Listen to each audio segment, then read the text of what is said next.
Hi guys, it's me, Andrea Taylor from Taylor Family Vlogs, and today we are going to talk about my unusual breastfeeding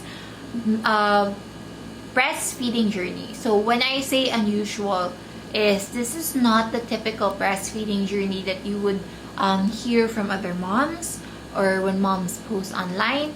It is completely different. It's going to be kind of very negative in a way. But I'm going to let you know more about that later on this vlog, so keep watching.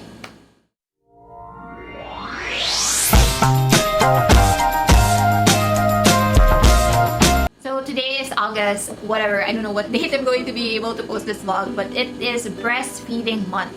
And for breastfeeding month, I've been going to different breastfeeding talks and seminars, and even if I don't breastfeed anymore, I think it is very relevant for me to learn more about this so I can share it to my audience and to my people who follow me, especially the moms who follow me. So today I'm going to talk to you about my breastfeeding journey.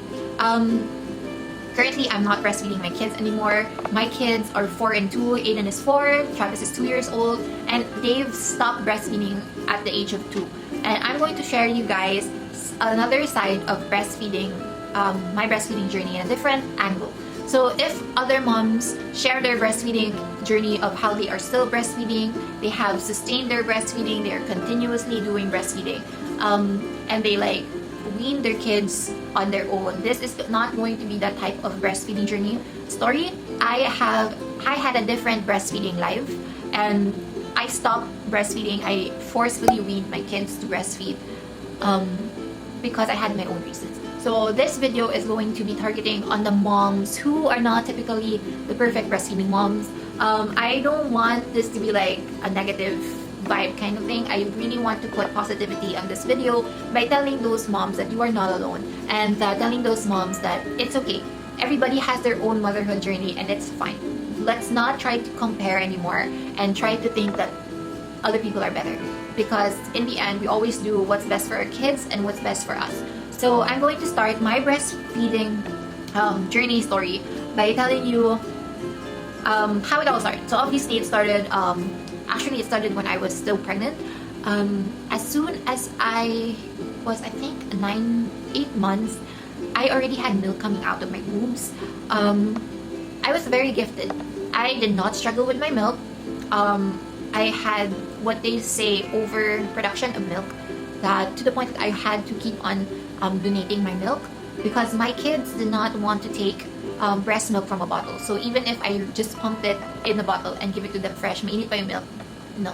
I've tried different types of bottles, different techniques. I did cup feeding to eliminate nipple confusion, but both my kids did not like it. So we always just had to latch all the time, which was fine because I did not have a job.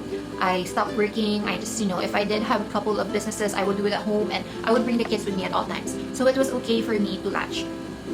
So I did not have a hard time with my breast milk supply. I actually had a lot of supply that I had to donate to NICU. I think I've donated to almost all the hospitals in Davao City. Or sometimes when people message me that they have a friend who's been struggling and stuff like that, or there's somebody who's a preemie baby, I'm always there to help. I go there if needed, but I always donate milk. And there was even a time that I donated milk from somebody in Siargao for a couple of months. So I think every weekend, the sister-in-law, who's my friend, would come over with a big, yung cooler talaga, and we would put my milk in there. And it would be brought to Siargao. And at that time, actually until now, wala pang LBC or something in Siargao. So they really bring it like sa bus and hinahati talaga dun. So I did not have any problem with my breast milk. And I know some moms have had problems, they cannot produce well. But the thing is, I was really lucky to have a lot of milk, but I did not breastfeed long enough. Parang madami akong milk pero hindi ako matagal nag-breastfeed. And that's my opinion. That's how it just happened with both of my kids. Another thing about my breastfeeding journey is I didn't breastfeed in public.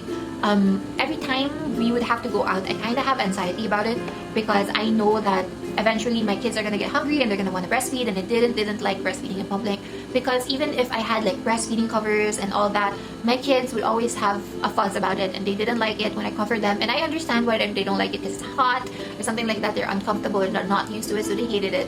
And so we always had to breastfeed in breastfeeding stations, if not inside the car, or even I've even tried breastfeeding in public bathrooms before, because I wasn't comfortable breastfeeding in public, because not only that, my kids are Canadian, like half Canadian. We already get a lot of stares, and especially when I breastfeed, we get stared a lot.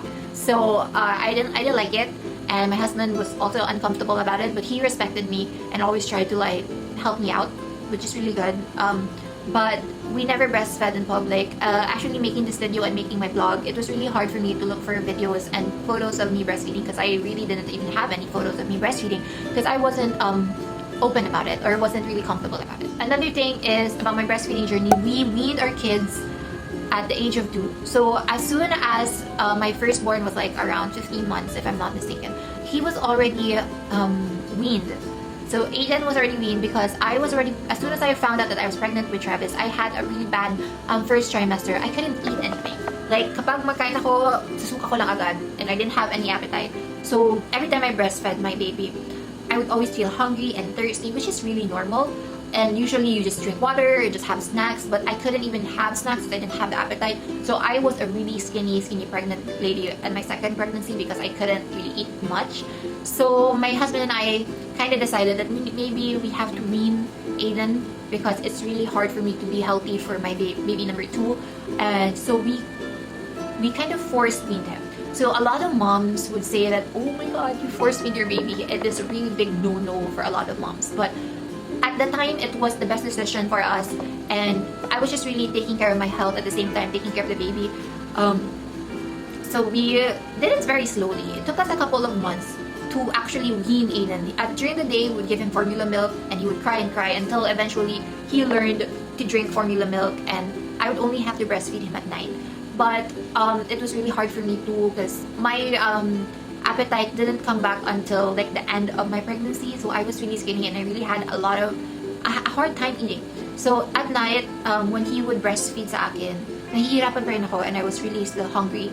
So we had to slowly wean him by letting my husband put him to bed at night. So I would leave the room when it's sleeping time, and my husband would put Aiden to bed. So at the time, we were still co-sleeping Aiden, and he would put him to bed. So that really helped me, and eventually Aiden did not need me at nights anymore, which was really sad, because I think I did have a separation anxiety at the time, because he did not need me anymore. And you know, I was pregnant, I was dealing with all sorts of hormones, and then yun pa talaga, that the feeling that Aiden didn't need me anymore. So it was really hard for me to handle all of that at the same time, and keeping my baby and my tummy healthy. So yeah, we kind of did that with Aiden. And when it came to Travis, we also kind of forced wean Travis, because Travis was like unlatching. So he would take out, you know, my boob in public. And you guys already know, I already said that I wasn't comfortable in breastfeeding in public. So I was really shy every time Travis would have a fit, because he wanted to milk and to drink milk. And at this time with Travis, I was already breastfeeding 4 years. So 2 years with Aiden, and then as soon as Aiden stopped breastfeeding, I already gave birth to Travis. So another 2 years na naman. So 4 years talaga ako nag-breastfeed sa kids ko continuously. And at the time, it was already really hard for me, because Aiden needed me at night, but I would still be breastfeeding Travis. And at the time, parang I really wanted to be able to go out na at night with my friends. I haven't seen them so long. So I really wanted to have that kind of freedom. Have that freedom to, you know, even just go to the mall to have my nails done or my hair done or something like that. These are the things that you can't really do when you're a breastfeeding mom. Because again, my kids wouldn't take any milk from the bottle. And at this time, when Travis was already 2 years old, I was still donating a lot of milk. I was still pumping.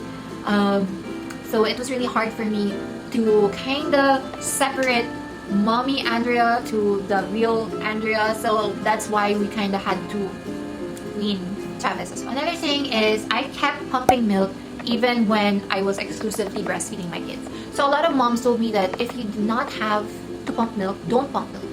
You know, don't stress yourself with pumping milk. But when I was doing this was because I needed to.